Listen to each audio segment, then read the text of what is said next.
Yo, what's going on, everybody? It is Straight Out of Boston, and today I am back for episode number 19 of my Dallas Cowboys franchise series here on Madden NFL 19, and today I'm back with the off-season episode. My favorite part of any franchise or dynasty or any kind of series is always doing the off-season, always the team-building aspect of it, and this is really the heavy lifting part of the team-building aspect is managing the off-season. So we're getting right into the player re-signing phase. We've got a number of key free agents, two in particular, Sean Lee and Dak Prescott, both eligible to hit free agency. I'm making one final one-year offer to Sean Lee, 1 year, $11 million, but he is not satisfied with that. He is going to test the market.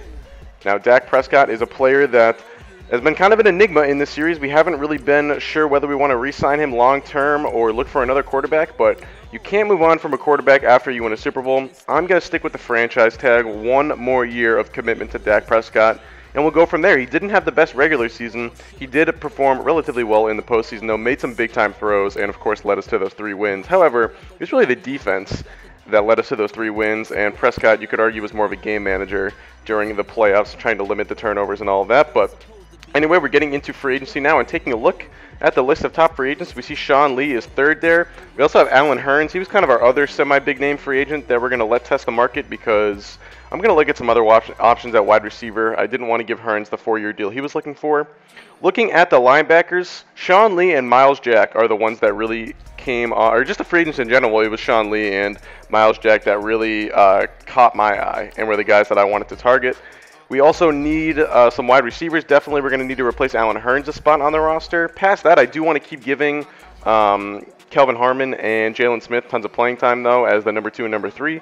Shaq Thompson was available. He's a very shifty linebacker, but he's not as good in pass coverage as Jack and Sean Lee are. So I'm still going to prioritize Jack and Sean Lee.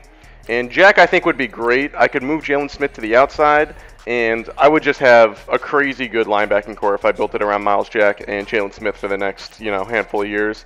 I still want to get Sean Lee back. I'm giving him a 1-year, $12 million offer now, as opposed to the 1-year, $11 million offer I offered before free agency. And both of those guys had more interest points in the Cowboys than any other team after those offers. So I'm feeling pretty good about getting both of them. And if we got both of them, then my linebacking core would be absolutely stacked and elite.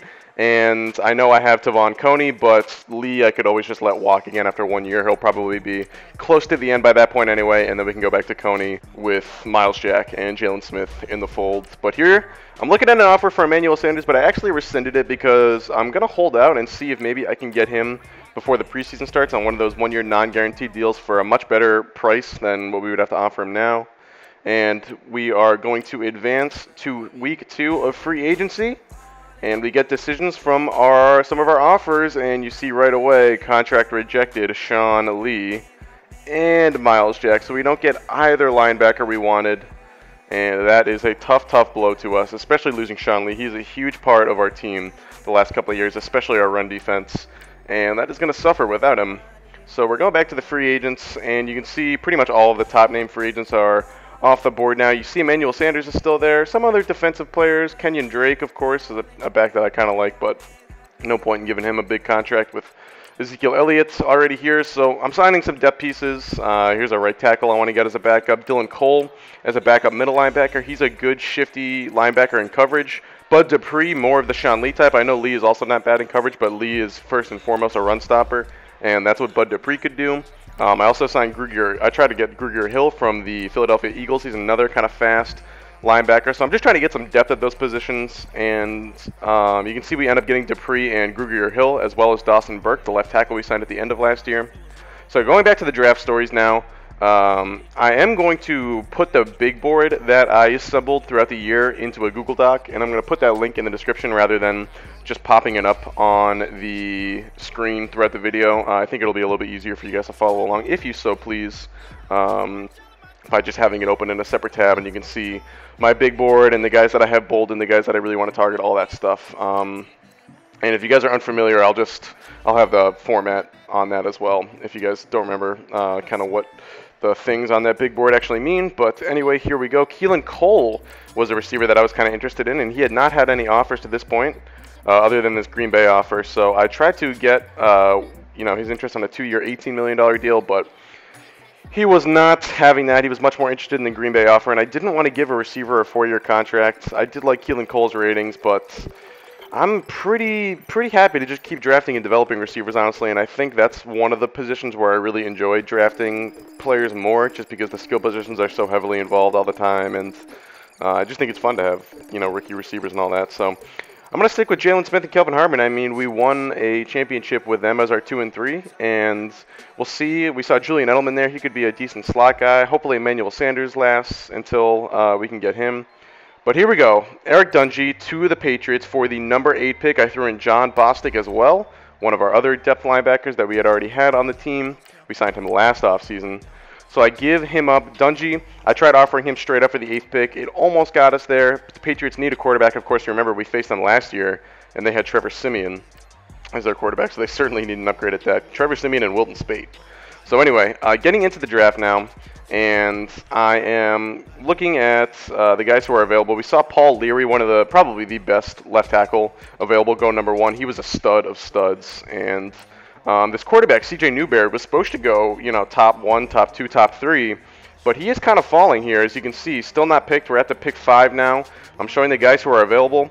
And in this first round, I know I am going to target a tackle because I do need to replace Lyle Collins. He was another one of our free agents. And there were some really good tackles available. You can see one of them on the screen at the bottom there, Antoine Walden. Paul Leary was a guy I would have tried to get, but of course he went number 1 overall. I wasn't going to trade up that far. There was Deron Peters, who went, I think, 4th to the Vikings, and I didn't pick till 8, and Walden is now the best tackle on the board. So I was a little bit nervous to go through these next few picks because I knew I wanted to get Walden at 8 if he was there, and luckily he does survive. You can see a pretty good linebacker went, and I am going to try and draft a linebacker in this first round as well because I now have 2 first-round picks, number 8 and number 32. I'm looking at my trade-down options because Walden isn't actually projected to go till the mid-first, but the trade-down offers always stink in this game. Nathan Walter was an interior lineman who I thought would be pretty good too, but I just don't really need a stud interior lineman. I have good interior linemen, so I'm not really looking to draft one very highly. Antoine Walden, a much bigger need, and he is going to be my pick. And it turns out to be a pretty good one. 81 overall with quick development. He has a 92 strength rating and pretty decent ratings to start. Pretty good ratings, I would say, actually, to start off, especially for a tackle in this game. So now we're at the pick 9, and the other thing I want to get in this first round is a linebacker. And I'm looking at some linebackers here that are projected to go later in the first round. Alan Kuhn, Rashawn Turner, and Matt Seffel. They are all pass coverage linebackers, and that is what I want. I want shifty linebackers who can play in space, and if we need to, we can develop their tackling and their block shedding and ratings like that. But I think having linebackers with speed is pretty much the most important thing. So I know I'm going to be targeting one of those 3 at the end of the first round. And CJ Newberry is still available. He slipped all the way to number 16. And the Giants are finally going to take him, and that's going to pay off for them because he turns out to be a superstar development quarterback with pretty good ratings right off the bat. So a very nice pick by the Giants, and if I had known that, I would have seriously considered taking him at 8 if I knew he was going to be that good. But anyway, you can see Malcolm Mosley, pretty much the only good tight end prospect in this entire draft, just went. And now we're going through some of the rest of the first round. There was also a lot of good cornerbacks available. One of them just got taken by the Redskins. And that was something I had in mind because Jordan Lewis is a free agent in a year. And we are probably going to have to replace his spot on the roster since we already paid Byron Jones and Chidobe Awuzie. We're probably not going to be able to pay a third corner. So I'm looking at some of these corners that are available and thinking about maybe trying to trade up in the first round or maybe trading into the first round, getting another first-round pick and targeting both a cornerback and a linebacker. So that's exactly what I'm thinking in shopping Jordan Lewis around. I see the Saints need a cornerback. I offer Lewis for the 24th pick. That gets us pretty close, so I'm going to throw in Robert Quinn, 76 overall right end, who we signed last year, and they do accept that. So Quinn, we signed him to a 2-year deal last year. He only lasts 1 year on the team. His ratings had regressed a little bit to 76. I didn't think he was going to be quite as much in the fold this year. Thought we might see more Taco Charlton, and that is what's going to happen. Now, this was the guy I wanted, however, Yvonne Carlson, and he goes 1 pick before 24. So that was kind of a bummer. Carlson was mentioned in the draft stories. You'll see him on that big board. But there are some other good ones available. Harris Waller, he was also mentioned, and Keshawn Wright, quite frankly, has the best ratings of all these guys. And he had a pretty good 40 time. Harris Waller's 40 time was not as good, which I didn't like because the speed is really important for cornerbacks. And that's not something you can really develop. You can develop the other ratings. So I decided to go with Keshawn Wright. And this turns out to be a pretty solid pick. 91 speed, he's got very good ratings off the bat, and he's got quick development. So you really can't be too upset about that. Yvonne Carlson ended up being pretty similar, a little bit better ratings off the bat, but also only quick development. Harris Waller ended up being star development. He is going to go in the next couple of picks. I think he ends up getting picked by, right there, Kansas City, 79 overall. Decent ratings to start off, but he had the star development, only 89 speed though. So it's kind of a trade-off. I'm pretty satisfied getting Kashawn Ray, quite honestly. But now looking, we are at pick 32. Here are the guys available. A couple of quarterbacks, DeAndre Swinney and Joseph Crawford. And it was really interesting. All of the quarterbacks in this draft are falling. And I didn't quite understand why. You can see Swinney's a mid-first projected. We saw Newberry. He was supposed to be a top 2, top 3 pick. He fell all the way to 16. And I'm wondering if that's just because, and we've kind of seen it in real life now, a lot of these teams, there's so many good young quarterbacks in the NFL now, a lot of these teams don't really need quarterbacks. So I think that may be why they were falling. I don't know. But we ended up going with Matt Suffolk. He was the only linebacker that we wanted that was still available. And we need another starting linebacker with Sean Lee gone. So that turned out to be a pretty solid pick. 84 speed's not the best for a linebacker, but he did have good coverage ratings. And he had the quick development package, only 21 years old. So pretty satisfied with that. 3 good first-round picks, 3 guys who are going to be contributors to next year's team. And then I just showed who's going to be my next target, and that is Nick Pitts, a quarterback from Pittsburgh, I believe. Or not Pittsburgh, he's from Oregon, excuse me. Projected early 3rd rounder, but he has early 2nd round talent, and he was mentioned in a news story during the year. Him and Cole Frisch, a quarterback from UCLA, as you see Crawford go to the Patriots just, and now they have 2 quarterbacks. Kind of weird. But basically him and Cole Frisch were the only quarterbacks that were mentioned in draft stories throughout the year. So those were the guys I wanted to target. They were both projected 3rd rounders. I thought that would be a good spot to get a quarterback. I know I traded Eric Dungy. I still have Jake Browning, who's a 75 overall backup, but still I'm kind of looking for that stud with decent starting ratings and a good development package to be Dak Prescott's long-term replacement, because I'm still not convinced Prescott is going to be the man for this team, especially at the contract that he's going to demand after next year. We could always franchise him one more time and sort of kick the can down the road for one more year, but I still think in the long run we're going to need to find a replacement at quarterback. Here's Antoine Moody. He's another linebacker I was looking at. Here's Cole Frisch, that other quarterback I mentioned. Remember, him and Pitts, the only quarterbacks mentioned in those news stories. So those are the guys I want to target for that reason. And now we're going further through the 2nd round. I'm thinking Pitts is going to survive until the end of the 2nd round, especially the way the quarterbacks have been falling. DeAndre Swinney has not even been picked yet until right here, and this was the quarterback we should have gone for, because Swinney did not go to the end of the 2nd round, and he also had the superstar development package, but he did only have 88 throw power, so it's kind of a trade-off. Newberry had like 92, 93 throw power, which is a little bit better. Anyway, I end up trading Michael Gallup. He is a 3rd-year receiver. He was a rookie when we took over for the Cowboys. I get pick 57. I threw in my 6th and 7th because the 6th round and 7th round picks in this game are absolutely useless. The draft classes stink. They never have good prospects in the 6th and 7th round. So I get pick 57. I use it on Nick Pitts, and kind of a meh pick. I do like Pitts because he has, I think, 89 speed or something close to what Dungy had for a speed rating. He was very fast, which I kind of like at the quarterback position. One thing I like about Prescott, quite honestly, at least for use in this game. I picked Antoine Moody, you saw with my other 2nd round pick. But Pitts, decent pick, not the best. A little bit disappointed that he didn't have a better development package, quite honestly. So now we have the 10th pick in the 3rd round. We have a lot of picks in this middle round. We came into this draft with 3 3rd rounders, and then I've already traded for 2 other 1st rounders and another 2nd. So we are picking a ton of guys in these first 3 rounds, which is really... First 3 rounds, and then rounds 4 and 5 too, you can find good players as well, but these first 3 rounds are really where you can find some studs. And I wanted to trade down because I have these 3rd round picks. I don't really have any prospects I want until Ed Ball, who's a projected 4th round linebacker. So I'm thinking about maybe trying to flip one of these 3rd round picks for a wide receiver. I'm looking at Josh Gordon from the Browns. They have a number of good receivers on their team, but they're not really interested in giving him away for pick 96. So, and I found that to be the case with pretty much every receiver who I looked at. So I'm just going to end up taking Ed Ball in the 3rd round, even though he was a projected 4th rounder, backup middle linebacker to replace John Bostic. And he was decent. Haynes Lodehold I also picked in the 3rd round. He was a projected 5th rounder. So I pretty much decided I just didn't even want to go through the effort of trying to manually find trade downs. All the trade down offers stink, as I already mentioned. So I'm not going to take any of them. I'm just going to use my picks. I'm going to reach for some of these guys, but at the very least I know they're not going to get picked before I can pick them. So here is a guy I really wanted, Chidi Mady, a left end who was a projected 5th rounder. Not the ratings I was really looking for right off the bat from him, but that's okay. And then I wanted to get one more 5th rounder at the top of the 5th round. I gave up Bo Scarborough to the Ravens because I wanted to pick this guy, Mike Greer. He was a projected mid to late 5th rounder, and I didn't want to wait all the way till pick 32 in the 5th round because he was not going to be available by then.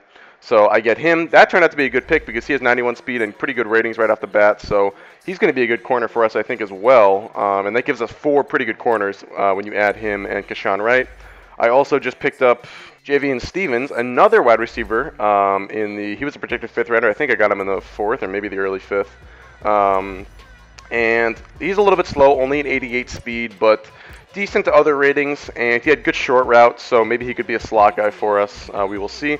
I ended up getting Jermichael Blaylock, another quarterback, with my last pick in the 5th round, and then that was pretty much it. I had traded away my 6th and 7th, so I didn't have any picks after that final pick in the 5th round. That turned out to be Jermichael Blaylock, so I'm going to show off my draft class here. But if you guys are wondering like why I love to pick quarterbacks in these drafts, it's really just because the quarterback position is such a commodity still. You know, like I got the 8th pick for a 78 overall quarterback and Eric Dungy basically, and I threw in a death linebacker. But like that just shows you how much value these quarterbacks have, and that's really why I try to get them. Even in the 5th round, I know I don't need Jermichael Blaylock, but I could probably trade him in 2 years and get a 3rd rounder out of it. So that's kind of just a value play. And I didn't really have anyone else I was targeting. I didn't want to trade away the pick. I know the pick is going to be most valuable if used on that quarterback. So that's basically why I do that. Here's a look at C.J. Newberry and 91 throw power. He has very good ratings. He was the quarterback I was talking about. Rashawn Turner, another one of the linebackers I was looking at. He got picked by the Eagles a couple picks before we could, and he turned out to be pretty decent. Here's Yvonne Carlson, another one of the cornerbacks I mentioned, and Harris Waller. You can see star development for him, but only 89 speed, and the ratings weren't quite as good right off the rip. So kind of a trade-up between all 3 of those cornerbacks. DeAndre Swinney, here was the other quarterback I mentioned, 87 throw power, but superstar development and pretty good ratings otherwise. So anyway, that is going to do it for the offseason. A pretty quiet offseason for the Cowboys. We did not make any big moves in free agency.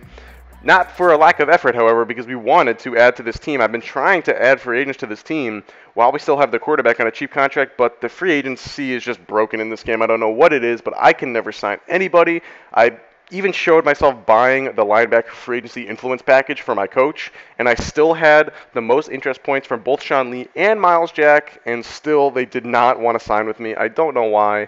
I couldn't sign anyone last year. I don't know if it was a patch they did where you just can't sign free agents anymore, but it's really frustrating, I will tell you that much. So I had to do my damage in the draft. I felt like I had a pretty good draft, especially with those 3 first-rounders. Those are all going to be starters for us next year.